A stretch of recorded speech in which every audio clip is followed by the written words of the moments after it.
नमस्कार दोस्तों। हम आज के सत्र में एक बड़े ज़रूरी मुद्दे पे बात करने जा रहे हैं। बेसिकली अभी जो व्याख्याता और वरिष्ठ अध्यापक और अध्यापक भर्ती परीक्षाएं आयोजित हुई, इस आयोजन के बाद बहुत सारे स्टूडेंट मेरे से व्यक्तिगत रूप से भी मिले और वाया सोशल मीडिया उनसे मेरी बात भी हुई और जिनके भी पेपर ख़राब हुए हैं, है ना, और मोस्टली ख़राब ही होते हैं। जैसे सिलेक्शन जितनी पोस्ट हैं, जैसे 1000 पोस्ट हैं, 5-7 लाख बच्चे होते हैं, तो पेपर ठीक ठाक तो 10-15 हज़ार बच्चों का होता है, बाकी तो पेपर ख़राब ही होता है। अब जिनके भी पेपर ख़राब हुए, उन बच्चों में एक बड़ी कॉमन सी बात निकल कर सामने आई कि हम परीक्षा हॉल में आते हुए सवाल हमारे गलत हो गए। एक बात ये निकल के आई। और दूसरा प्रश्न जो बच्चे अक्सर पूछते भी हैं और उस समय मुझे बता भी रहे थे कि तैयारी खूब करी थी लेकिन उस अनुरूप पेपर नहीं हुआ। अब जब एक आधा बच्चा अगर ये बात बताता है तो ठीक है, मान लेते हैं, चलो हो गया होगा ऐसा कुछ। लेकिन अगर हर स्टूडेंट जिसका पेपर खराब हुआ है और वो अगर आपको ये बात करें कि आते हुए सवाल गलत हो गए, मुझे जानकारी थी उन प्रश्नों की, मेरे टेस्ट सीरीज में अच्छे मार्क्स आ रहे थे, बावजूद उसके मेरे प्रश्न गलत हो गए, या मेरी जो प्रिपरेशन थी 1-1.5 साल की उस अनुरूप परफॉर्मेंस नहीं आई, प्रदर्शन उस अनुरूप नहीं आया। तो ये जब कॉमन सभी बच्चों से सुनने को मिलता है तो मुझे लगता है कहीं ना कहीं एक बेसिक समस्या है जिसको बच्चा समझ नहीं पा रहा है। तो मुझे लगता है कि हमारी अध्ययन की तरीके ठीक नहीं है, हमारे पढ़ने के जो शैली है वो ठीक नहीं है, हम कहीं ना कहीं गलती कर रहे हैं। बाकी प्रश्न बड़ा विचलित करता है कि आते हुए गलत हो गए। मुझे कभी समझ में नहीं आया कि जब आपको प्रश्न का उत्तर आ रहा है फिर गलत कैसे हुआ। इसमें भी 4 ऑप्शन आपके सामने हैं, फिर दिक्कत कहाँ आई? आप समस्या को पहचान नहीं पा रहे हैं। बाकी मैं आपसे पूछूं कि भारत की राजधानी कहाँ है, आप आराम से दिल्ली बता दोगे, फिर ये आता हुआ गलत क्यों नहीं हुआ? मैं अगर आपसे सीधा सा पूछूं कि भाई अशोक किस वंश से संबंधित थे, आप कह दोगे कि मौर्य वंश से संबंधित थे, ठीक है ना। मैं कहूँगा कि ईस्ट इंडिया कंपनी का कोई सवाल पूछ लूँ कि कहाँ की थी, आप कहोगे ब्रिटेन की थी, इंग्लैंड की थी। तो ये प्रश्न तो आते हुए गलत नहीं हो रहे, फिर दूसरे वाले आते हुए गलत क्यों हो गए? तो जो आप अपनी समस्या को फाइंड आउट कर रहे हो ना, बेसिकली यही गलत है। आप समझ ही नहीं पा रहे हो कि गलती हो कहाँ रही है। तो ये आते हुए गलत होने वाला मुद्दा जो है ये सही नहीं है। आ रहा होता है वो गलत नहीं होता, और गलत हो रहा होता है वो बेसिकली आ नहीं रहा होता है, वो आधा अधूरा आ रहा होता है। तो ये ऐसी गलतियां होती क्यों हैं कि हमारे को प्रश्न आ रहे हैं फिर भी गलत हो रहे हैं? हम इसको गलत तरीके से व्याख्या कर दी गई है। और दूसरी बात कि हमने बहुत पढ़ाई की, उसके बावजूद भी हमारा परफॉर्मेंस उस अनुरूप नहीं है जितनी हमने मेहनत की थी। ये बात ठीक है, मैं इस बात से बहुत सहमत हूँ। और सबसे खास बात देखिए, मुझे कभी डाउट नहीं रहा कि स्टूडेंट पढ़ता नहीं है। वो घर छोड़ के जब शहर की ओर निकलता है, वो किसी शहर के किसी कोने में एक रूम लेता है और उसमें सीमित संसाधनों से जब वो अपना जीवन यापन करता है, अपनी व्यक्तिगत जिंदगी जो है उसको छोड़ के और समर्पित करता है पुस्तकों को, वो अपना 100% देता है। ये भी मुझे पता है, वो अपनी तैयारी में कोई कमी नहीं रखता। ठीक है, कुछ चंद प्रतिशत फीसदी लोग होते हैं जो धोखा करते हैं खुद के साथ ही और परिवार के साथ भी, लेकिन मोस्टली बच्चे पढ़ते भी हैं, इसमें मुझे कोई शंका नहीं है। उसके बावजूद ऐसी क्या स्थितियां बनती हैं कि 5-6-7 महीने 12 महीने पढ़ने के बाद उस अनुरूप रिजल्ट नहीं मिलता? तो ऐसी दिक्कत आती क्यों है? तो मैंने कुछ कारणों की तलाश करने का प्रयास किया जो मेरे व्यक्तिगत अनुभव है, क्योंकि फेल मैं भी बहुत हुआ हूँ। और जब भी फेल होते थे तो हम भी यही कहते थे कि आते हुए प्रश्न गलत हो गए, या जिस अनुरूप तैयारी की थी उस अनुरूप प्रदर्शन नहीं कर पाए।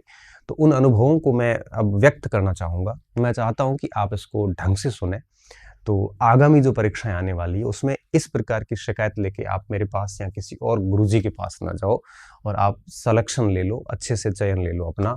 और चयन नहीं भी होता है तो कम से कम आपको ये तो ना लगे कि मेरी परफॉर्मेंस के अकॉर्डिंग, तैयारी के अकॉर्डिंग परफॉर्मेंस नहीं आई, ऐसी स्थिति ना हो। और ये बड़ा वज्रपात होता है जब आपको प्रश्न आ रहा होता है और आप गलत करके आते हो। तो गलती किस लेवल पे होती है ना? जो आपको गलती लग रही है ना, वो गलती नहीं है, गलतियां पहले होती है। एग्ज़ाम हॉल की इतनी गलती नहीं है जितनी कि पहले होती है, क्योंकि मैं मानता हूँ कि जब एक स्टूडेंट एग्ज़ाम में पेपर देना शुरू करता है, लिखना शुरू करता है, उसके आंसर टिक करना शुरू कर देता है, तो उसके बाद उसका मस्तिष्क जो है वो पेपर में खो जाता है, वो फिर भूल जाता है कि वो क्या है क्या नहीं है, फिर ऐसी गलतियाँ होती नहीं है। तो गलती कहाँ पे रहती है? अब सबसे बड़ी समस्याएं कहाँ कहाँ आ रही है, मैं एक एक समस्या आपको समझाने की कोशिश करूँगा, और मैं पूर्ण विश्वास के साथ कह सकता हूँ अगर आप इन चीज़ों को समझ लोगे ठीक से तो दिक्कत नहीं आएगी, है ना? ऐसी गलती रिपीट कभी नहीं होगी। आप फिर कभी ये शिकायत नहीं करोगे कि आते हुए गलत हो गए या तैयारी के अनुरूप परफॉर्मेंस नहीं आई, है ना? तो पढ़ने का और सही तरीका क्या होना चाहिए, किस तरह से सही तरीके से तैयारी होनी चाहिए। सबसे पहली बात, हम भ्रम में रहते हैं। ये भ्रम है ना, ये दूर करना बहुत ज़रूरी है। हम किस किस भ्रम में रहते हैं, देखो, हम सबसे पहले भ्रमित होते हैं कि किस एग्ज़ाम की तैयारी कर रहे हैं। भ्रम कह सकते हो या अनिर्णयन की स्थिति कह सकते हो, है ना? अनिर्णयन। अब आप एक एक बिंदु को मैं समझाऊंगा, आप ठीक से समझना, बहुत छोटे से सेशन में सारी चीज़ें क्लियर करूंगा। जब भी एक स्टूडेंट जैसे फ्री होता है तो वो निर्णय नहीं कर पाता कि वो तैयारी किसकी करे, भ्रमित हो जाता है। अब इसके भ्रमित होने के पीछे कई कारण होते हैं। कारण ये होता है कि एक तो वो देखा देखी करता है, मेरे साथी सब सेकंड ग्रेड की तैयारी कर रहे हैं तो वो हिम्मत ही नहीं कर पाता फर्स्ट ग्रेड की। साथी सब अगर किसी एलडीसी की प्रिपरेशन कर रहे हैं तो वो किसी दूसरे एग्जाम की तैयारी की हिम्मत नहीं जुटा पाता। देखा देखी करना सबसे गलत है। कौन किसकी तैयारी कर रहा है उसको देख के आप तैयारी कर रहे हो, ये गलत है। आप किसी को देख के निर्णय ना लें, ये आपके अनिर्णयन का सबसे बड़ा कारण है। दूसरा अनिर्णयन का सबसे बड़ा कारण ये है कि आप विभिन्न सारे सोशल साइट्स एंड यूट्यूब वगैरह इनसे जुड़े हुए हैं। आप हर किसी को सुनते रहते हैं और इनको सबको सुन सुन के आपके दिमाग में इतनी चीज़ें इकट्ठी हो गई है कि अब आप निर्णय नहीं कर पा रहे, क्योंकि आप इतने मैच्योर तो है नहीं कि सभी को सुनने के बाद एक निष्कर्ष पे पहुंचोगे। फिर आप क्या होता है कि फिर आप है वो अनिर्णयन की स्थिति में आते हो, आप डिसीजन मेकिंग कर ही नहीं पा रहे हो। तो आपके द्वारा जितना आप भटकोगे, है ना, जितना आप सोशल मीडिया, यूट्यूब, ये जो व्हाट्सएप है, टेलीग्राम है, यूट्यूब वगैरह है, इस दुनिया में जितने ज़्यादा भटकोगे ना, उतना आप अनिर्णय में रहोगे, आप एक सटीक डिसीजन नहीं ले पाओगे। और मैं हमेशा कहता हूँ कि कौन सा निर्णय सही होगा, कौन सा निर्णय गलत होगा, ये निर्णय पर डिपेंड नहीं करता, ये आपके ऊपर डिपेंड करता है। आप उसको सही सिद्ध भी कर सकते हो, आप उसको गलत सिद्ध भी कर सकते हो। अगर सही सिद्ध करते हो तो ये आपकी क्षमता है, अगर आप गलत कर पाते हो, निर्णय को गलत सिद्ध कर रहे हो, तो ये आपकी नाकाबिलियत है। ठीक है, निर्णय का कुछ नहीं है। मैं कह रहा हूँ कि आपने डिसीजन ले लिया कि भाई मुझे सेकंड ग्रेड की प्रिपरेशन करनी है, थर्ड ग्रेड की नहीं करनी है, और आपका अगर फर्स्ट सेकंड ग्रेड में सिलेक्शन हो गया तो आप कहोगे कि मेरा निर्णय बहुत सही था, तो ये आपकी काबिलियत है कि आपने उसको सही सिद्ध कर दिया। अगर आप इसी जगह फेल हो गए तो आप कहोगे कि मेरा निर्णय गलत था। गलत निर्णय नहीं था, ये आपकी नाकाबिलियत थी कि आप उस निर्णय को सही सिद्ध नहीं कर पाए। तो निर्णय आपको लेना है, आपको अनिर्णयन की स्थिति में नहीं रहना है। तो आप जो ये देखा देखी करते हो ना, सभी को देखा देखी करते हो, या फिर जो आप ये यूट्यूब की दुनिया हो गई, ये सोशल साइट्स की दुनिया हो गई, ये जितनी ज़्यादा आप इनको सुनोगे, इनके चक्कर में रहोगे, आप कभी भी निष्कर्ष पे पहुंच नहीं पाओगे कि उसको तैयारी कैसे करनी। तो मोस्टली समय तो बच्चा इसी में खराब कर देता है। तो अनिर्णयन की स्थिति हमेशा सबसे बड़ी भयंकर स्थिति होती है। अब इससे कैसे निकला जाए, क्योंकि मेरे को समस्या ही नहीं बतानी, समस्या का समाधान भी बताना है। अब इस स्थिति से निकलने का सीधा सा सिंपल सा उपाय है। आप क्या करोगे, आपके सामने जो भी विकल्प है, अब आपके सामने जैसे 4-5 विकल्प है, अध्यापक का भी है, वरिष्ठ अध्यापक का है, और एलडीसी, आरएएस वगैरह बहुत सारे विकल्प है। आप इन सारे 4-5 विकल्प जो आप एक रजिस्टर पे लिखिए कि ये मेरे सामने अभी विकल्प है। फिर सबसे पहले उसमें ये देखिए कि कौन सा सिलेबस आपके अनुकूल है। अब उसमें से आप देखोगे तो 5 में से 2 या 3 का सिलेबस आपके अनुकूल नहीं होगा। आप देखो, ईमानदारी से ऑब्जर्वेशन करना कि आपके अनुकूल है कि नहीं, खुद से झूठ नहीं बोलना है, क्योंकि कई बार व्यक्ति स्वीकार नहीं करना चाहता कि चीज़ें मुझे नहीं आती और अभी ठीक कर भी नहीं सकता इसको। तो जैसे मैं मेरी बात बताऊं तो 2008-9-10 में मैं एसएससी मेंस भी दे के आया था, सीजीएल का वगैरह, और साथ में बैंकिंग, रेलवे, इनमें भी मैंने माथाफोड़ी करी थी। लेकिन फिर मैंने बड़ा कड़ा निर्णय लिया और देख लिया कि भाई अपने को गणित नहीं आती, अपने को उस लेवल की रीजनिंग नहीं आती जो बैंकिंग में आती। मैंने वो सारे ऑप्शन डिलीट कर दिए कि इसका फॉर्म भी नहीं डालना है। क्यों? क्योंकि ये सिलेबस मेरे दायरे में नहीं है। बात खत्म, है ना। तो इस तरह से आप निर्णय करते वक्त सिलेबस देखिए। अब आपने सिलेबस तय कर लिया कि भाई ये एग्जाम 2 एग्जाम हमारे से नहीं होंगे, इन 2 तुलना में ये 3 फेवर में है। अब जो 3 फेवर में है उसमें आप ये देखिए कि आप इनमें से पहले किसकी बढ़िया तैयारी कर चुके हैं, उनको प्राथमिकता में रखिए, क्योंकि हो सकता है कि वो तैयारी की भी है आपकी तो आगे काम आ जाएगी। अच्छा, 2-3 परीक्षाएं हैं जिनका सिलेबस सेम है तो साथ में चल सकते हो अगर परीक्षा लेट है तो इस तरह से सोच लीजिए, 1-2 तैयारी साथ में कर लीजिए। अगर सिलेबस सेम है और आपके कुछ पड़ा हुआ है तो आप उसको साथ में ले सकते हैं। इसके अलावा ये भी देखिए कि किसकी वैकेंसी जो है वो सबसे पहले आने की संभावनाएं है। तो इन सारे फैक्टर्स को मैच करिए। आप ये मत देखिए कि कौन से गुरुजी क्या कह रहे हैं या अपने साथी किसकी तैयारी कर रहे हैं। आप इन चीज़ों से डिसीजन लेने की बजाय सिलेबस, भर्ती की संभावनाओं और खुद की क्षमताओं, खुद को लग जाता है कि मैं कहाँ तक डिजर्व करता हूँ। ये व्यक्ति कितना ही झूठ बोले, लेकिन खुद को व्यक्ति को पता होता है कि मैं यहाँ तक डिजर्व करता ही करता हूँ, है ना। हालांकि उससे ज़्यादा ही डिजर्व करता वो, लेकिन कम से कम उसको पता होता है। इन सारी चीज़ों को पॉइंट में रख के आप एक डिसीजन ले लीजिए कि आपको किसकी तैयारी करनी है। मैं बताऊँ 2015-16 की बात। 16 में क्या हुआ था कि RAS का एग्ज़ाम और कॉलेज लेक्चर का एग्ज़ाम और फर्स्ट ग्रेड का एग्ज़ाम, ये तीनों हमारे बैक टू बैक थे। जैसे मैं बताऊँ अप्रैल में था 2016 में था आपके RAS का, और फिर फर्स्ट ग्रेड का भी था जुलाई में और कॉलेज लेक्चर का भी जुलाई में था। अब मेरे समक्ष तीनों में से तैयारी करनी थी, 3 ऑप्शन थे, मेंस का था, RAS का। तो अब देखो हमारा डिसीजन फिक्स था कि RAS का सिलेबस, RAS को तो मैं बहुत ढंग से तैयारी करके दूंगा। अप्रैल में परीक्षा थी, शायद 11, 12, 13 को थी, है ना। फिर कॉलेज लेक्चर और स्कूल लेक्चर का पेपर था। अब मुझे पता था कि कॉलेज का सिलेबस बहुत ज़्यादा है और वो मेरे अभी दायरे से बाहर है, तो मैंने उस ऑप्शन को हटा दिया और फर्स्ट ग्रेड की तैयारी पे फोकस किया। तो फर्स्ट ग्रेड की तैयारी और कॉलेज का सिलेबस काफ़ी कुछ सिमिलर रहता है, तो साथ साथ में हमने थोड़ा थोड़ा कॉलेज का भी पढ़ लिया।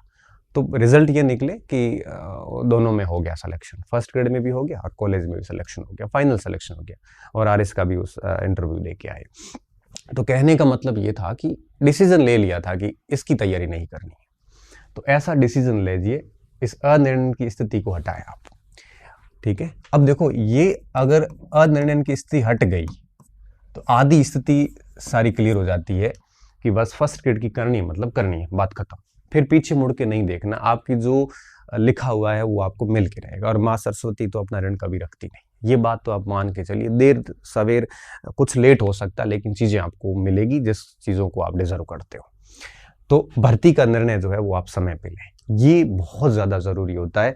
इसमें आप लोगों से पूछ सकते हैं, वो भी अनुभवी व्यक्ति से, लेकिन निर्णय अंतिम डिसीजन आपका होना चाहिए, आपकी कैपेबिलिटी, आपकी रुचि, इनके अनुसार। मेरे पास ये प्रश्न बड़ा आम आता है कि सर प्रोफेसर की तैयारी करूं कि RAS की करूं। ये मुझे कैसे पता कि आपकी रुचि क्या है, मुझे कैसे पता है कि आपको कौन सी चीज़ें पढ़ना अच्छी लगती, मुझे क्या पता आपका स्वभाव कैसा है, आप प्रशासनिक चीज़ों को ज़्यादा अच्छे से मैनेज कर पाते हो, अच्छे एडमिनिस्ट्रेटर हो, बनने लायक हो, या फिर अच्छे टीचर बनने लायक हो, मुझे कैसे पता। ये तो आपको डिसीजन लेना है। तब बच्चे पूछते सर इसमें दोनों में से बेस्ट कौन सी है। भाई कोई भी ले ले, दोनों ही बेस्ट है। एक एकेडमिक जगत की हाईएस्ट पोस्ट है, एक प्रशासनिक जगत की हाईएस्ट पोस्ट है। आप जो भी लो, दोनों ही बेस्ट है अपने आप में। आप मैं तुलना कैसे करूं, किसी में सैलरी अधिक है, शांति अधिक है, किसी में आपके पावर अधिक है, पैसे अधिक है, सारी चीजें हैं, अलग अलग है दोनों का। आप ये डिसीजन खुद से लीजिए, किसी से मत पूछिए। क्यों? क्योंकि हर व्यक्ति अपने लेवल से बताएगा। और जब आप एक समस्या लेके, एक बीमारी लेके डॉक्टर के पास जाओगे ना, तो आप देखना कि आप 5 डॉक्टर के पास एक ही बीमारी लेके जाना, 500 डॉक्टर आपको अलग अलग टैबलेट्स देंगे, क्योंकि हर व्यक्ति का अलग सोचना होता है, हर व्यक्ति का अलग तरीका होता है। तो ऐसे डिसीजन जो होते हैं वो हमेशा आप अपने स्तर पे लाइए, ठीक है। तो भर्ती जो जितनी भी आती है, तो ये आपको कभी भी दूसरी चीज़ों से आप प्रभावित ना हुए। लोग क्या कह रहे हैं, हमें इस पर मंथन नहीं करना, क्योंकि परीक्षा आपको देनी, तैयारी आपको करनी है, बाद में नौकरी आपको करनी है, फिर आप दूसरों से क्यों पूछते हो। ये डिसीजन आप खुद से लीजिए, क्योंकि जब तक आप डिसीजन देना नहीं सीखोगे तब तक परीक्षा में ऑप्शन गलत ही होंगे। क्यों? क्योंकि जब आपको भर्ती किस तैयारी करनी इसका डिसीजन नहीं ले पा रहे हो, तो 4 ऑप्शन में से एक ऑप्शन चुनने में कैसे डिसीजन ले पाओगे। तो बड़ा स्टैंड क्लियर रखें अपना, होना ना होना ये बाद की बात है। आपका स्टैंड क्लियर नहीं है, इतना कॉन्फिडेंस कहाँ से आएगा जब आप निर्णय नहीं कर पा रहे। मुझे ये भी पता नहीं चल रहा है कि मुझे किधर जाना है, तो फिर कॉन्फिडेंस कहाँ से आएगा? ये कॉन्फिडेंस कोई खरीदने वाली वस्तु थोड़ी है, ये अंदर से निकलता है। और ये अंदर से कब आता है? जब हमारे निर्णय बड़े सटीक होते हैं कि मुझे ये करना, मतलब करना, बाकी बातें बाद में। आप बीच में सिचुएशंस को नहीं ला सकते। दूसरी बात, दूसरी स्थिति ऐसी क्यों आती है? सामग्री का चयन सबसे बड़ी समस्या यहाँ पे आती है। भर्ती की चलो स्टूडेंट कर लेता है लास्ट तक जाते जाते कि अध्यापक की करनी है या जो भी करनी है। अब दूसरी सबसे बड़ी समस्या, भर्ती का तय कर लिया, अब सामग्री चयन की समस्या आती है। कई बच्चे क्या करते हैं कि दूसरे बच्चों को देख देख के गाइड्स लेके आ जाते हैं, कई किताबें लेके आते हैं, कोई ऑनलाइन कोचिंग सेंटर से कोचिंग कर लेते हैं। अब आजकल आपको पता है कि एक भर्ती के लिए विभिन्न सारे कोचिंग सेंटर खुले हुए हैं, ऑनलाइन भी हैं, ऑफलाइन है। आपकी 5-5, 7-7 अल्टरनेट है एक दूसरे के। फिर कोचिंग सेंटर्स के नोट्स वगैरह आ जाते हैं वगैरह, बहुत सारा चीज़ें हो गई, इतनी अधिक हो गई है कि आप यहाँ पे सामग्री का चयन नहीं कर पा रहे।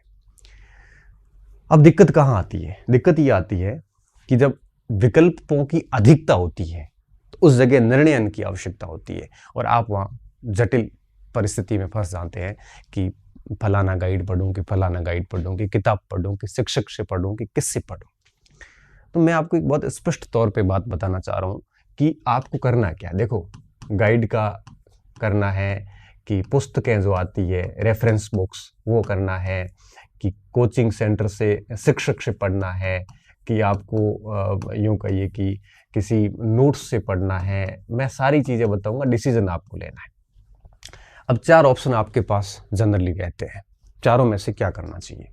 देखिए, गाइड की जो व्यवस्थाएं हुई थी वो इसलिए हुई थी कि परीक्षा को जैसे 1-2 महीने रह गई है और आपको शॉर्ट में चीज़ें करनी है, तो वो गाइड ठीक होती है। यहाँ पे ये डिटेल में नहीं डाल देते हैं। और इसमें जैसे मान लो कि एक पेपर में 8-10 पार्ट हो तो गाइड पढ़ ली जाती है, और वो भी कम समय में कर लिया जाता है। पुस्तकें वो होती है जो आपको डिटेल से बताती है। गाइड में केवल फैक्ट होते हैं जो याद नहीं किए जा सकते। पुस्तक में क्या होता है, कहानी होती है, और कहानी में फैक्ट को फिट किया जाता है ताकि आप आराम से उसको कैच कर सकते हो। ये तो अल्टीमेट है, ठीक है, इसका कोई ऑप्शन है ही नहीं। गाइडें भी पुस्तकों को देख के लिखी हुई है, टीचर भी पुस्तकों को कंबाइंड करके पढ़ाते हैं, और नोट्स भी आपके जो टीचर्स ही बनाते पुस्तकों से। ये तो आधारभूत है, ये आधारभूत है, आप इसको नकार नहीं सकते। आप चाहे ऑनलाइन कोचिंग करें, कुछ भी करें, पुस्तकों का कोई विकल्प नहीं है, कभी नहीं रहा, ठीक है, क्योंकि बाकी तीनों विकल्प पुस्तकों के ऊपर डिपेंड करते हैं, ठीक है। तो गाइड के सामने पुस्तकें, तो वास्तव में पुस्तकों और गाइड की तुलना करना निहायत ही मूर्खता है। अब बात आती है टीचर से, कि टीचर से पढ़ना कितना सार्थक होता है। अब देखो, टीचर क्या करता है, शिक्षक पुस्तकों को ही आप तक पहुंचाता है, लेकिन 2 चीजें अलग करता है। अलग ये करता है, एक पुस्तकों के अंदर क्या पढ़ना और क्या छोड़ना, ये बड़ा महत्वपूर्ण बिंदु रहता है। और बच्चा इतना समझदार नहीं होता, इतना मैच्योर नहीं होता कि वो ये तय कर पाए कि इसमें ये चीज़ें छोड़ने वाली, ये चीज़ें पढ़ने वाली, क्योंकि सारी किताबें तो याद नहीं होती। फर्स्ट ग्रेड जैसे में 10-10, 12-12 किताबें लग जाती है, सारा कुछ याद करना संभव भी नहीं होता। किताबें, पुस्तकें जो है वो टाइम टेकिंग होती है। आप मान के चलिए, अगर आप फर्स्ट ग्रेड में हिस्ट्री की बात करूं और आप पुस्तकें लेके बैठते हैं, तो आप मान के चलिए कि आपको 1-1.5 साल तक आराम से हिस्ट्री तैयार करने में लग जाएंगे। एक प्राचीन पढ़नी, एक मध्य पढ़नी, एक आधुनिक पढ़नी, एक वर्ल्ड की पढ़नी, एक राजस्थान की पढ़नी, ये 5 किताबें तो मिनिमम पढ़नी पड़ेगी। और एक बार पढ़ने से कहाँ काम चलता है, किताब को कम से कम 4 से 5 बार पढ़ते हैं, तब जाके चीज़ें याद होती है। अब आप 5 किताबों को 5-5 बार पढ़ोगे, इसका मतलब ये होगा एक किताब को अगर 1 महीना भी लगता है ना, तो भी आप मान के चलिए कि 12 से 15 महीने तक अगर लगातार पढ़ोगे तब जाके, तो पुस्तकें टाइम टेकिंग होती है। अब शिक्षक क्या करता है, इन पुस्तकों में से जो महत्वपूर्ण चीजें वो छांटता है और फिर वो अपनी भाषा में अभिव्यक्त करता है, सामान्य उदाहरण देता है, आसान भाषा यूज करता है, तो पुस्तकों को आसान तरीके से और चयनित तरीके से आप तक पहुंचा देता है। तो बच्चे को समझने में आसानी नहीं होती, मुश्किलात नहीं होती। और ये पुस्तकों का विकल्प है शिक्षक एक प्रकार से, लेकिन शिक्षक के ऊपर भी डिपेंड है शिक्षक कैसा है, ये भी महत्वपूर्ण आयाम है यहाँ पे। ऐसा नहीं हो कि आप किसी भी ऐसे मार्केट छाप से पढ़ना शुरू कर देते हैं, वो तो आपको लग जाता है 5-7 दिन के अंदर ही कि आप सही शिक्षक के पास में नहीं है। जनरली मैं मानता हूँ कि शिक्षक जो भी आता है खराब नहीं होता, क्योंकि वो पूरी मेहनत के साथ ही आता है ना। अब बात आती है नोट्स की। खुद बनाते हो तो है सही, दूसरों से मांगते हो तो कभी भी पूर्णता का भाव नहीं आएगा, कभी भी अंदर से कॉन्फिडेंस नहीं आएगा कि मेरी तैयारी पूरी है। तो इनमें से चारों में से अच्छा, मैं ये मानता हूं कि आप जो भी पढ़ें, अगर एक पर विश्वास कर लें तो, अब पुस्तकों में से भी आजकल आपको पता है कि ढेर सारी पुस्तकें आ गई। तो मेरा ये मानना है कि अगर आप गाइड के साथ जा रहे हैं तो गलत जा रहे हैं। क्यों? कोई भरोसा नहीं है। हालांकि कोई एक आधे पार्ट के लिए पढ़ सकते हो, लेकिन 20 तैयारी गाइड को करके बनाते हैं तो सच में आप कहीं ना कहीं नुकसान करने जा रहे हैं खुद का। हाँ, कोई सेगमेंट, कोई विशेष सेगमेंट किसी गाइड से पढ़ लिया, जैसे स्कूल मैनेजमेंट पोर्शन आता है तो किसी गाइड से देख लिया, तो वो कोई बुरा नहीं है। लेकिन आप हिस्ट्री के हर कोई गाइड लेके बैठे हैं तो फिर नुकसान वाली बात है। पुस्तकें सारा पुस्तकों से पढ़ोगे तो उसको टाइम बहुत अच्छा खासा लग जाता है। टीचर से ठीक ऑप्शन है, क्योंकि कम समय में सारी चीज़ें हैं वो करवा देता है। और दूसरों के नोट्स तो मैं बिल्कुल रिकमेंडेड नहीं करूँगा। नोट्स कभी भी मांगने या खरीदने की वस्तु नहीं होती, लिखने की होती है। आप दूसरों के नोट्स ढेर लगा लेना रूम में, कोई फ़ायदा नहीं देंगे। इसलिए मैं आपको सिर्फ यही कहूँगा कि कोशिश करो कि कुछ सेगमेंट के लिए गाइड भली देख लो, लेकिन जो भी गाइड लाओ तो एक ही लाओ। एक्स्ट्रा बहुत सारे गाइड्स लाके आप अपने आप को कंफ्यूज कर रहे हैं। सबसे बेहतर ऑप्शन होता है कम से कम पुस्तकें अपने पास में रखो, लिमिटेड मटेरियल, क्योंकि हर पुस्तक से 80-90% सवाल आते हैं। कट ऑफ आपके वापस वही 60-65% जाके अटक जाती है। तो बेहतर ये होता है कि आप जो है जो भी स्रोत रखें एक एक रखें। जहाँ तक शिक्षकों की बात है तो आप किसी भी एक शिक्षक से पढ़ सकते हैं, अपने विषय को पढ़ सकते हैं। आपको लगता है कि चीज़ें जटिल है, समझनी चाहिए तो समझ सकते हैं। आपको लगता है कि शिक्षक की जरूरत नहीं है, मैं पुस्तकों से कर लूंगा, मेरे पास काफ़ी टाइम है, तो आप इसको भी कर सकते हैं। लेकिन ध्यान इस बात का रखना, चाहे शिक्षक से पढ़ो चाहे पुस्तकों से पढ़ो, जब तक आप उसको 4-5 बार नहीं पढ़ोगे, तब तक, जब तक उसकी प्रैक्टिस नहीं करोगे, तब तक आपके परिणाम निकलने वाले नहीं है। अब यहाँ पे सामग्री चयन में सबसे बड़ी दिक्कत कहाँ आती है? दिक्कत ये आती है, आप सामग्री चयन भी कर लेते हैं, लेकिन जैसे आप YouTube की दुनिया में चले जाते हैं या फिर सोशल मीडिया पे आते हैं तो यहाँ वापस समस्या क्रिएट हो जाती है। क्यों? क्योंकि किताब प्रकाशक है, वो किताब बेचने के लिए अपनी मार्केटिंग कर रहे होते हैं। गाइड के प्रकाशक गाइड की अपनी मार्केटिंग कर रहे होते हैं। कोर्स के जो चलाते हैं ऑनलाइन कोचिंग सेंटर, ये अपनी मार्केटिंग कर रहे होते हैं। नोट्स बेचने वाले अपनी मार्केटिंग कर रहे होते हैं। अब स्टूडेंट इस मार्केटिंग के, इस पूरे मार्केट का एक प्रकार से उपभोक्ता हो जाता है। ठीक है, हम लोग इसमें आते हैं, हम लोग यहाँ से आते हैं और आप मुझे भी शामिल कर सकते हो उसमें, मार्केटिंग करने वालों में, है ना। तो अब देखिए समस्या कहाँ आएगी। अब स्टूडेंट को एक तार्किक निर्णय लेना होता है कि मैं गाइड के साथ जाऊं, क्योंकि आप गाइड के जो पब्लिशर्स हैं उसको जैसे सुनोगे आपको लगेगा गाइड सब कुछ है। पुस्तक वाले को सुनोगे तो वो कहेगा कि ये तीनों कुछ भी नहीं है, केवल पुस्तक ही महत्वपूर्ण है। और इन सिलेक्शन नहीं होता, पुस्तक से ही होता है, भले खुद का किसी शिक्षक से हुआ। शिक्षक जनरली ये कहेगा कि मेरे से पढ़ लो तो आपको इसकी जरूरत नहीं पड़ती। जनरली हम बोलते हैं तो हम इसको प्रूफ भी करते हैं। नोट्स बेचने वाले ये कहेंगे कि हम इन सभी का निष्कर्ष निकाल रहे हैं। अब इस तरह से आप हो जाते हैं पजल। अब आपको नहीं पता कि आपको क्या करना है। कहीं आप ये सोचने लगते हैं कि कहीं मैंने इन लोगों की बात को गौर नहीं किया, आत्मसात नहीं किया, तो मैं पीछे रह जाऊंगा। ऐसा कुछ भी नहीं है। मैं ये मानता हूं कि इस YouTube सोशल मीडिया की दुनिया से जो बहुत दूर है, वो सबसे पहले सिलेक्शन वही लेते हैं, क्योंकि वो अपने इरादों में बड़ा क्लियर है एकदम से। उसके मानसिक रूप से उसको कोई प्रभावित नहीं कर पा रहा है। वो बहुत बढ़िया तरीके से मेहनत कर रहा है, प्रैक्टिस कर रहा है, रिवीजन कर रहा है और लिमिटेड मटेरियल के साथ कर रहा है। तो मैं यही कहूँगा कि किसी भी, मेरी बात भी मत सुनो आप अपना डिसीजन खुद से लीजिए। और मैं ये मानता हूँ कि चाहे शिक्षक से पढ़े, चाहे पुस्तकों से पढ़े, चाहे आप अच्छे नोट्स किसी के हैं, आपने खुद ने उसको अपडेट किया है, तो आप इनसे पढ़ें। गाइड को तो मैं आपको पूरा सजेस्ट नहीं करूँगा, लेकिन पढ़ें एक ही, और उसको बार बार पढ़ें और उसका बार बार प्रैक्टिस करें। एक का सहारा लें, सभी साथ में लेके ना चलें। ठीक है, और ये डिसीजन भी आपको ही लेना है, क्योंकि आपने पर्टिकुलर किसी एक को सुन लिया तो आप उसके साथ जाओगे। ठीक, तो आपको यहाँ पे सामग्री चयन में पूरी सावधानी रखनी है, क्योंकि आपको सब उपभोक्ता समझते हैं और ऐसी स्थिति में आप कहीं पर भी भ्रमित हो सकते हैं और डिसीजन आप क्या पूरा का पूरा बिगड़ सकता है। ठीक है, तो एक सामग्री चयन में यहाँ निर्णय की स्थिति दूर करें। फिर जैसे सामग्री चयन हो जाता है, सामग्री चयन होने के बाद में अब आपने सामग्री चयन कर लिया, परीक्षा की वो देख लिया, अब आप पाठ्यक्रम प्रिंट करें। ठीक है, पाठ्यक्रम प्रिंट कर लें, पाठ्यक्रम अपने हाथ में रखें और फिर उसको 3 चरणों में चलने दें। सबसे पहला होता है पाठ्यक्रम को पूर्ण किया जाए। एक बार हम गलती कहाँ करते हैं, हम गलती ये करते हैं कि कई बार जो हमारे आसान सरल बिंदु है वो हम छोड़ देते हैं कि इसका तो क्या है, कर लूंगा, बाद में कर लूंगा। और कई बार हम कठिन कठिन टॉपिक करते जाते हैं, उसको बार बार करते हैं और सरल टॉपिक को छोड़ देते हैं क्योंकि ये तो हमें आ रहा है, हम इस गलत फहमी में रहते हैं।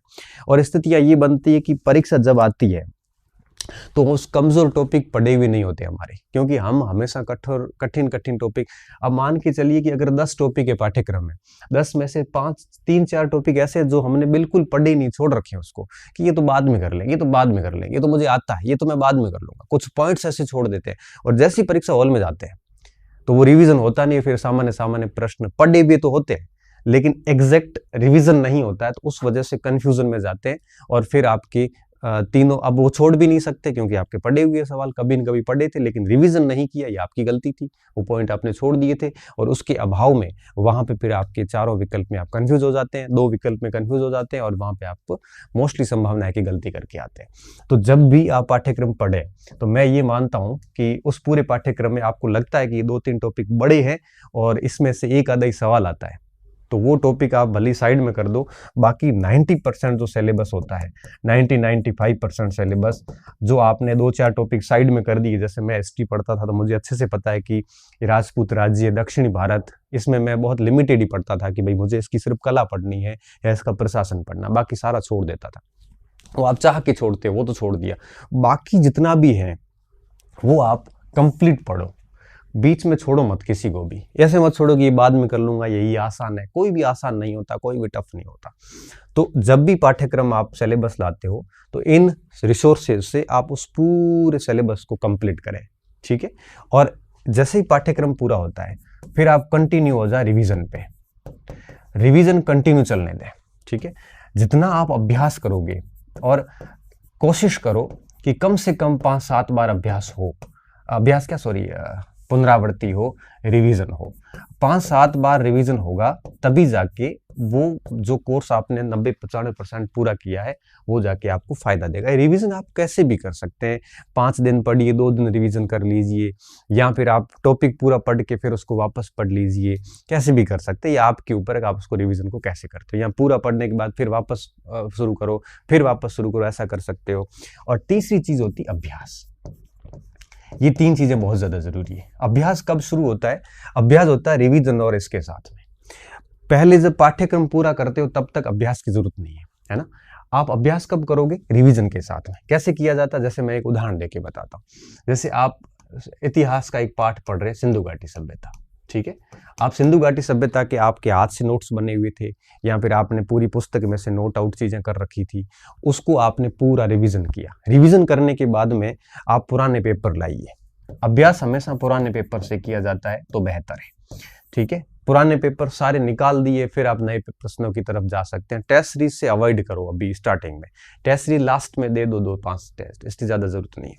फिर आप क्या करोगे? सिंधु घाटी सभ्यता के जो भी पुराने पेपर्स आए हैं उन सारे प्रश्नों को एक बार एक बार रिवीजन करने के बाद उसको निकालिए। कोई नया प्रश्न मिलता है तो अपने नोट्स में ऐड कर दीजिए। फिर आपको लगता है कि हाँ सारे प्रश्न देख लिए, कॉन्फिडेंस आ जाएगा। उसके बाद पुनः सिंधु घाटी सभ्यता के उस नोट्स को उसी समय रिवीजन कर लो। एक दिन लग सकता है, 2 घंटे लग सकते हैं। क्यों? क्योंकि जब आप वापस सिंधु घाटी को प्रश्न का अभ्यास करने के बाद फिर वापस सिंधु घाटी को जब पढ़ोगे तो जहां जहां प्रश्न आए हुए हैं वहां आपकी नजर जाएगी, अच्छा ये सवाल आया था, अच्छा लोथल भोगवा नदी के किनारे ये आया हुआ था। अब आपका पढ़ने का जो तरीका बदल जाएगा, आप उन चीजों को गौर करना शुरू करोगे। अदरवाइज क्या होता है, कई बार हम पुस्तक तो पढ़ लेते हैं, हम कंटेंट पढ़ लेते हैं, अंडरलाइन भी करते हैं, लेकिन चीजों को गौर नहीं करते। परीक्षा हॉल में जब प्रश्न आता है तो गौर किया हुआ होता नहीं, पढ़ा हुआ तो होता है, फिर हम गलत करके आते हैं। फिर वो कह रहे हैं ना, आते हुए गलत होते, आते हुए गलत इसीलिए होते हैं कि हमने उपन्यास की भांति उस सामग्री को पढ़ लिया, उसमें गौर भी नहीं किया कि इसमें किस टाइप का प्रश्न आ सकता है, इसमें ऐसे भी प्रश्न आ सकता है। पुराने प्रश्नों का नेचर नहीं समझा, पुराने प्रश्नों को हल करने के बाद वापस उस कंटेंट का रिवीजन नहीं किया। ऐसी छोटी छोटी गलतियां जो होती है ना, बेसिकली वही परीक्षा हॉल में गलतियां करवाती है। आप अगर ये सोच रहे हो कि भाई परीक्षा हॉल के अंदर जो है वो आपकी हमारी गलतियां होती, परीक्षा हॉल में गलती होती है आपकी तैयारी के कारण। परीक्षा हॉल में कोई भगवान आपके खिलाफ नहीं है, परीक्षा हॉल में कोई आपसे किसी की आपसे कोई दुश्मनी नहीं है, पेपर आपका ही खराब नहीं हुआ, सभी का होता है। तो मेरा ये मानना है कि हमें परीक्षा हॉल के अंदर प्रश्नों की गलतियों के लिए आप अपने आप को दोष ना दें, उस समय को। आप दोष दीजिए आपकी तैयारी को, आपने तैयारी ठीक से नहीं की इसीलिए वो सारे गलत हुए। हम क्या करते हैं, 30 से 35 प्रश्न ऐसे 2 ऑप्शन में तुक्के मार के आते हैं। 2 ऑप्शन में 30-35 में से जैसे 20 सही हो गए, 15 गलत हो गए, तब हम दुनिया को यह क्या कहते हैं कि मैंने जो जो अटेंड किए वो मेरे सारे गलत हुए। अच्छा, 15 गलत हो गए और 20 सही हुए, उसके बारे में किसी को नहीं बताएगा। फिर वो क्या कहेगा कि जो 20 सही हुए हैं ना, ये तो मुझे आते थे। अच्छा, जो 2 ऑप्शन में कंफ्यूजन में थे, मैं बहुत विश्वास के साथ कह सकता हूं जब 100 प्रश्न परीक्षा में आते हैं, एग्जैक्ट हर स्टूडेंट को 50 से ज्यादा नहीं आते, 50-60 एग्जैक्ट आते हैं, तो सीधे टिक करते हैं। पीछे 40 प्रश्नों में से 10 छोड़ने जैसे होते हैं, 30 प्रश्न ऐसे होते हैं जिसमें डबल डिप में विद्यार्थी होता है कि 2 प्रश्न 2 ऑप्शन में रहता है, कंफ्यूजन में रहता है। वो 30 के 30 जब करता है तो उसमें से मान लो उसके 10 या 12 सही हो गए तो 18 गलत हो गए। अब जो 10-12 सही हुए हैं उसको वो स्टूडेंट बाहर आके ये झूठ बोलता है कि ये तो 12 मुझे आते थे और मैंने बाकी के 18 जो डबल डिप में किए, जो 2 ऑप्शन में कंफ्यूज थे, वो मेरे सारे गलत हो गए। मतलब वो ऐसे प्रिटेंड कर रहा है जैसे भगवान की उसके साथ में विशेष कोई दुश्मनी है। इतना झूठ क्यों बोलते हो? बेहतर है यही कह दो कि मैंने 30 प्रश्न 2 ऑप्शन वाले किए थे जिसमें से मेरे 12 सही हो गए, 18 गलत हो गए। सभी के होते हैं। और ऐसी स्थिति क्यों आती? क्योंकि आप विकल्प पर पूर्ण रूप से निर्भर है। ऐसा बहुत कम स्टूडेंट है जो प्रश्न पूछने के बाद विकल्प को देखे बिना उत्तर देने का प्रयास करता है। आपकी स्थिति ये हो रखी है कि जब भी आपको कोई प्रश्न पूछा जाता है आप सीधा कहते हो ऑप्शन दो। जब आप ऑप्शन पे इतने डिपेंड हो तो इसका मतलब साफ है कि आपका रिवीजन पूरा नहीं है। इसका मतलब साफ है कि आपने ठीक से कंटेंट पढ़ा नहीं है। अब आपको विकल्प की आवश्यकता महसूस हो रही है। अगर आपने ठीक से पढ़ा है तो विकल्प की जरूरत नहीं होती। विकल्प की जरूरत होती है डिस्क्रिप्टिव जो प्रश्न आते हैं जिसमें 4 बड़े बड़े कथन आते हैं, वहां विकल्प की आवश्यकता होती है। छोटे छोटे फैक्ट के लिए कहां विकल्प देखना पड़ता है? तो आपने तैयारी के लेवल पर ही गलतियां करी है, उसी वजह से उसका परिणाम आपको परीक्षा हॉल में देखने को मिलता है। जब आप आते हुए गलत कहते हो, आपकी मैं भाषा में बात करूं तो आते हुए गलत होते हैं, मुझे बड़ी दया आती है उस समय कि आते हुए गलत कैसे हो सकते हैं। तो आप इस जगह सुधारिए, अपने आप को विकल्प पर निर्भर मन ना रखें। और अगर आप 5-7 बार अच्छे से रिवीजन करते हैं, ढंग से प्रैक्टिस करते हैं, किसी टेस्ट सीरीज की जरूरत नहीं होती।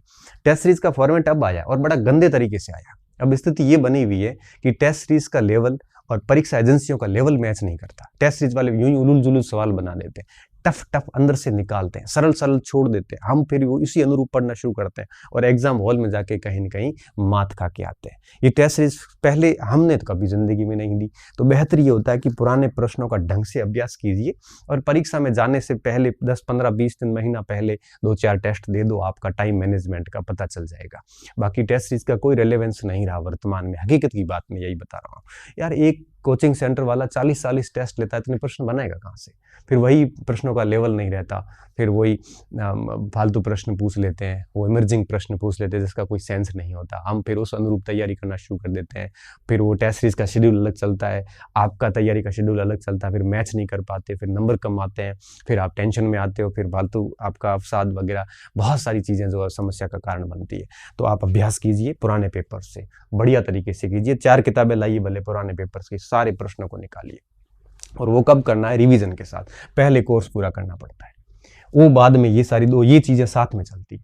रिवीजन एक टॉपिक का किया, फिर उसके सारे प्रश्न निकाल के फिर वापस उसी टॉपिक को फिर देखा जाए। तब आप देखना दूसरी बार जब उस टॉपिक का रिवीजन कर रहे होते हैं प्रश्नों के बाद, तब आपकी शैली बदल जाती है। ये चीजें करोगे तब जाके आपके दिक्कत नहीं आएगी। तो पहली गलती कैसे सुधारनी है मैंने बता दिया।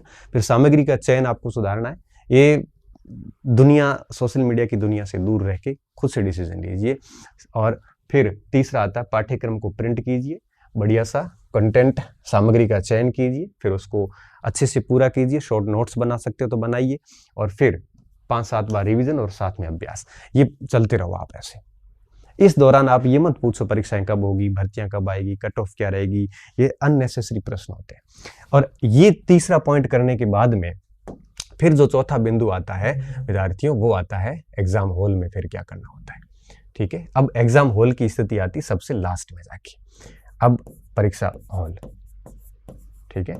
और मैं ये मानता हूं कि अगर आपने पहले के जो 3 कदम है ये ठीक तरीके से किए हैं तो यहां पे गलती नहीं होती। यहां पे फिर क्या गलती हो सकती है कि प्रश्न को 3 बार 2 बार पढ़िए। प्रश्न पढ़ने में जल्दबाजी मत करिए। नहीं पूछा है कि हाँ पूछा है, उसके ऊपर घेरा कर दिया जाए। फिर ऑप्शन करते हो तो प्रश्न के ऑप्शन को एलिमिनेट करें, डी एलिमिनेट करें, फिर कहें कि भाई ये उत्तर निकलेगा, बिना ऑप्शन देखे उत्तर निकालने की कोशिश कीजिए, समय का ख्याल रखिए। ये बातें तो ठीक है, ये सबसे लास्ट में काम आती है, और इन 3 लेवल पे ढंग से काम हुआ है तो यहाँ पे समस्या नहीं आती है। ठीक है, तो ये बातें अगर आप ध्यान रखोगे तो निश्चित तौर पे बिल्कुल दिक्कत नहीं आएगी। मैं अल्टीमेटली लास्ट में यही कहूँगा कि अच्छा सा निर्णय लें। आप कह रहे हो कि मैं बेरोजगार हूँ, सीधी फर्स्ट ग्रेड की कैसे करूँ?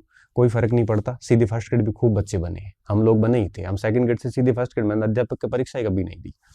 आप कहोगे कि सर हम बाकी मेरे दोस्त गाइड से पढ़ रहे हैं, तो कोई बात नहीं, आप अपने स्तर पे पढ़िए, आपको क्या पसंद है। कईयों को गाइड अच्छी नहीं लगती, कई आप कहोगे सर पुस्तक में टाइम लग रहा है, कोई बात नहीं, टाइम तो लगेगा, एक विषय अच्छा करने में समय तो लगता ही है, आप घास काट ही नहीं सकते। इनमें से कोई अच्छा सा डिसीजन ले लीजिए, फिर डिसीजन अपने अनुसार लीजिए। किसी को पुस्तकें पसंद है, किसी को टीचर से पढ़ना पसंद है, किसी को नोट्स पसंद है, तो आप किसी और के अनुरूप डिसीजन ना ले, अपने अनुरूप लें। ठीक है, मैं मानता हूं कि किसी भी साथ जाओगे सिलेक्शन वैसे ही हो जाता है। आप किसी के साथ भी जाओगे 70, 80%, 90% सवाल आ जाते हैं। किसी एक को फॉलो कीजिए, बाकी सभी में हाथ मत डालिए। कई बार मैं देखता हूँ ऑनलाइन कोचिंग से भी पढ़ रहे हैं बच्चे, फिर किताबें और ले आ रहे हैं। फिर क्या मतलब है ऑनलाइन कोचिंग का? किताबें लाते, कोचिंग के पैसे क्यों खराब किए? और फिर पाठ्यक्रम को प्रिंट करवा के घर लेके आए, और उसके बाद में सामग्री का चयन करके टॉपिक सहित लिस्ट बना दें, और उसके बाद में पूरे सिलेबस को पूरा करें। कौन से टॉपिक छोड़ने हैं वो साइड में नाम लिख लो, पूरा सिलेबस तैयार कीजिए। 6, 7, 8 महीने का अच्छे से समय लगेगा। और उसके बाद में रिवीजन प्रैक्टिस 5-7 बार अगर ये रजिस्टर घूम गए, फिर देखना कि आप कभी ये शिकायत नहीं करोगे कि आते हुए गलत हो गए, या फिर मैंने जो तैयारी की उसके अनुरूप परफॉर्मेंस नहीं आई। देखो, आप कितना भी तेज भागोगे, मंजिल तब तक नहीं आएगी जब तक रास्ता सही नहीं होगा। आप कितनी भी मेहनत कर लो, अगर आपका डायरेक्शन सही नहीं है, आपका तरीका सही नहीं है, तो आप सफल नहीं हो पाओगे, भले 18 घंटे मेहनत कर लो। और अगर आप स्मार्ट तरीके से काम करते हैं, इस तरीके से काम करते हैं, तो 5-6 घंटे भी रेगुलर पढ़ते हैं, तो भी आप अपना काम है वो कर लोगे, ये तय बात है। तो इन दोनों प्रश्नों का उत्तर देने की मैंने कोशिश करी है। उम्मीद कर रहा हूँ कि ये वीडियो आपके सत्र आपके काम आएगा। ठीक से सुनना, इसको फॉलो करने का प्रयास करना, है ना। और बाकी बातें फिर बाद में कभी करेंगे। बहुत बहुत धन्यवाद विद्यार्थियों, अच्छे रहिए, मस्त रहिए और पढ़ते रहिए।